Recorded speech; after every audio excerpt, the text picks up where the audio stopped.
I'm an extremist radical against murder because thankfully I grew up spoiled by Western values, also known as Judeo Christian values. I even oppose physical violence, call me a bigot. As an happy Bible thumper, I agree with Book Shemot Parshas Mishpatim, which is Book Exodus chapter 21. Doing non-lethal physical harm must result in paying the harmed person, the pre-postmortem expression was victim, all medical bills, lost income plus a fine for the bodily harm in the amount of the damage caused. Whereby there's no discount for kicking in teeth of rich, poor, black, white, brown, ugly, or beautiful persons. Eye for an eye. Remember, the text section in the Old Testament starts with the mention of monetary compensation, not a word about a body farm. The same principle, at least on paper, is to find in the penal legislation of each nation that's a member of the European Union. Though the Article 4 of the Lisbon Treaty, which guaranteed maintenance of national identity, was abolished by our beloved government leaders in 2007. Who cares? Europe critics don't like the whole treaty, and Europe compliance don't register content changes to avoid being condemned as Europe destructive. However, national health improves, including productivity, if physical integrity isn't compromised. The person I have most control of to avoid violence is me. Above whom do you think you have most control of? The most beneficiary, even life-prolonging measure is do not murder, not Tetzach, which is to find in the Bible book Shemot Parshas Yisro, also categorized as book Exodus chapter 20, verse 13 following, which is in accordance with the law of my birth country, Germany, in the Strafgesetzbuch Artikel 211, and it was key before immigrating to France that this value coincides with the Code Penal Article 221. Makes me feel safe when my neighbor isn't allowed to kill me, plus I'm not a weirdo for not killing anybody, including myself. Whereby to me self-defense is avoiding being murdered in a life-threatening situation. You won't die from feeling bad or that somebody deceased feels bad. I promise. You can sustain your life best, even if good, if your stuff isn't taken away, which in the exact same Bible passage is a result of don't steal. Also reinforced in Book Vayikra Parashas Kedoshim, also called Leviticus chapter 19 verse 11, which is in my birthplace also illegal in Strafgesetzbuch Artikel 242 and my home country in Code Penal Article 311. If you want new stuff, you have to give something. The whole thing is called a contract between two parties, one of them being me, and bound by Bamidbar Parashas Matot, which is Numerus chapter 30, verse 3. So unfortunately, in Europe, the more powerful of both parties changed the rules. And instead of upholding the old agreement, the whole shebang is cancelled if you don't agree. Plus, you're supposed to pay a cancellation fee. In my life, internet provider Free Telecom never installed a working line in my place and ignored my cancellation until I changed the bank, for which I am now to pay a cancellation fee to both.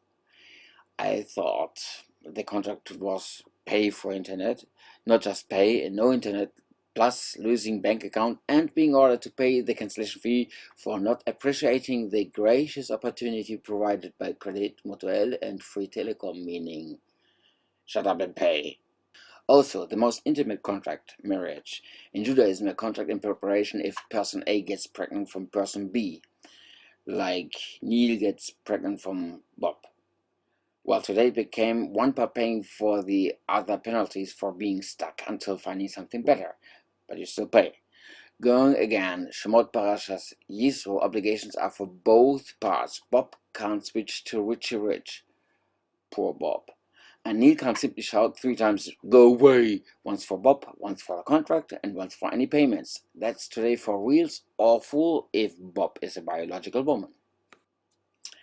Then we Western value dinosaurs clinch to the idea of the in Book Dvarim, Parshas Shoftim, or Deuteronomium chapter 16 verse 18 mentioned God of law.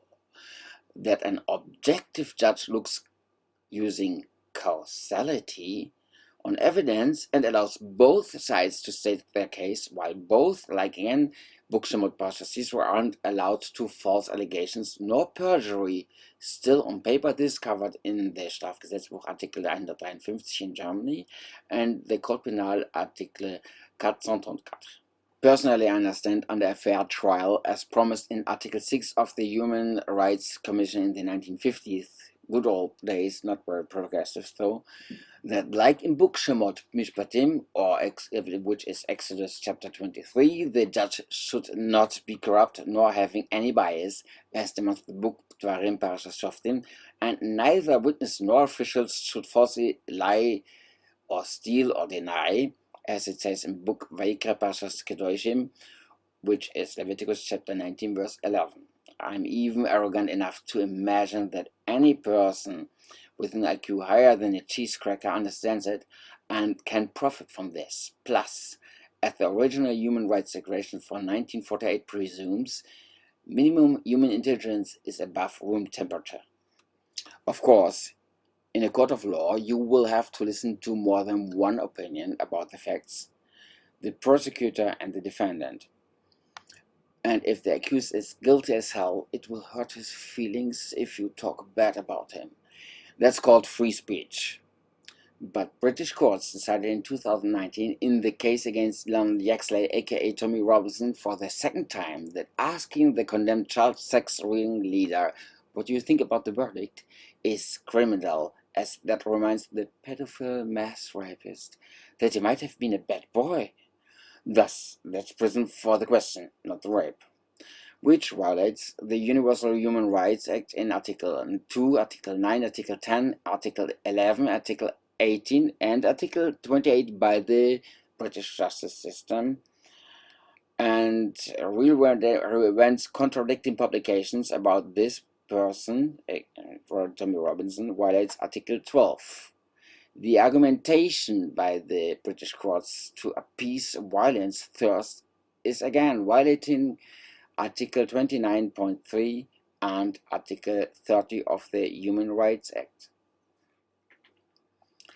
Similar in the European Court of Human Rights was the decision in 38450/12 that contrary to Artikel 176 of the Strafgesetzbuch and Code Penal Article 227-25, calling a grown adult, including a 51-year-old male having sex with a 9-year-old, is today a criminal pedophile, makes some people feel bad about that person. Regarding the children, that's violating Article 5 and Article 3 of the Human Rights Act. See something, say something, and get jailed for it. That's called Brexit. The European Union left Europe. The Universal Human Rights Declaration from 1948 opposes values to the Cairo Human Rights Declaration complying to Sharia. For example, the right for a man owning a woman and beating them in doubt of total submission, Surat 4 Ayah 34, are the opposite of Article 16.1, Article 3 and Article 4 of the Universal Human Rights Declaration. Logically, the countries Iran, Saudi Arabia, Yemen, and Pakistan subscribing CDH condemned Israel in the 2019 Agenda 16 as according to the UN Charter. Apparently, the UN Charter abolishes Article 30 of the Human Rights Declaration for appeasing regimes, not for appeasing by the regime's oppressed nations. Call me stubborn, but crimes still happen even if you shut up and look away.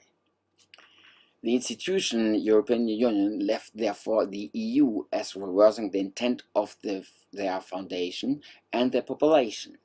From unjust persecution fleeing people, pre-postmodern term was refugee, should know they don't immigrate to Europe. Europe supplies them with all pleasures they fled from.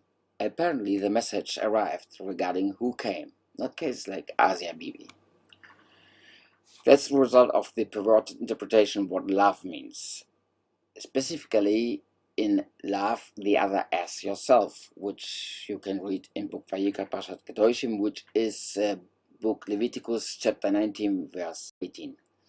Arguing feeling beloved is somebody makes me feel good applies also to your heroin dealer.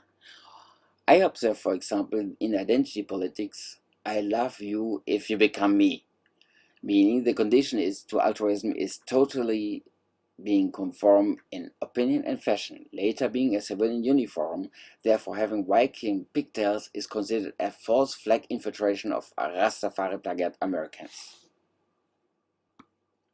Actually hoping to avoid conflict of opinions by avoiding any opinion nor identity in the verse means love your next like,